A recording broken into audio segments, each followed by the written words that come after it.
A nice piece of Botcon history was recently unearthed thanks to a previous Botcon staff member, JGW. And they shared an image of a in-hand, never before revealed in the past, was going to be potential Botcon exclusive. Now, the story was here that many years ago there was a plan to do a Botcon Armada-styled Red Alert from the previous Botcon exclusive, the Botcon Cannonball, that came out in Botcon 2014.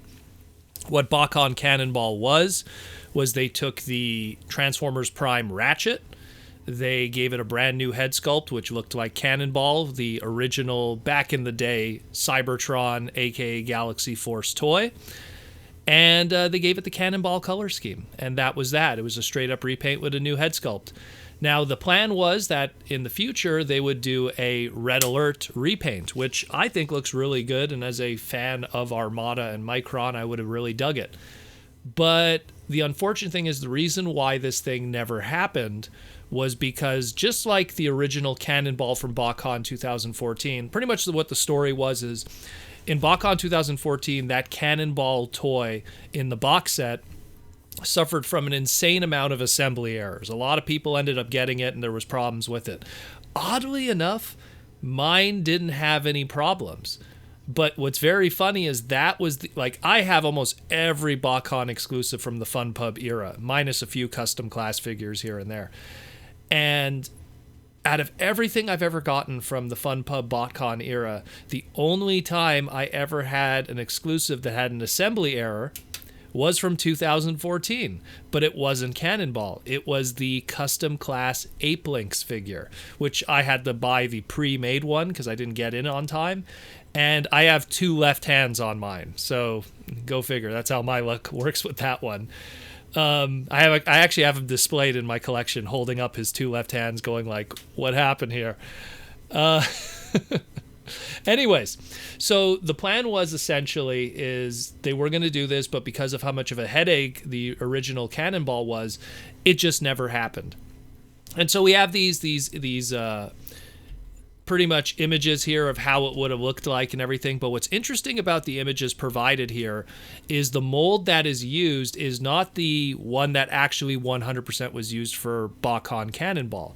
Botcon Cannonball used the Transformers Prime Ratchet mold. This one uses the Arms Micron Transformers Prime Ratchet mold. Now, what's the difference there? Well, not only is there a difference, but it's a clever choice of a difference.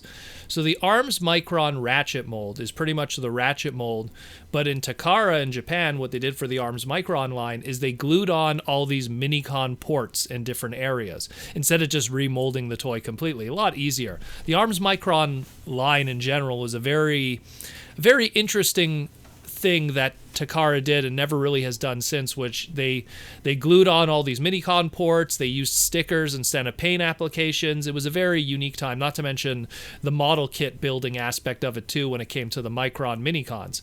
But it's smart that the mock-up here uses that version of the toy because then it can be Minicon interactive. And we all know that, again, Red Alert, Armada, the birth of the Minicon concept only makes sense. The only question is, though, would he come with the original Minicon that was packaged with Ratchet back in the day? Now, Arms Micron Ratchet originally came with a Micron or Minicon named RA, obviously for Red Alert. Kind of a nod to, oddly enough, what the character was called in Armada. Kind of a weird way how everything kind of goes together.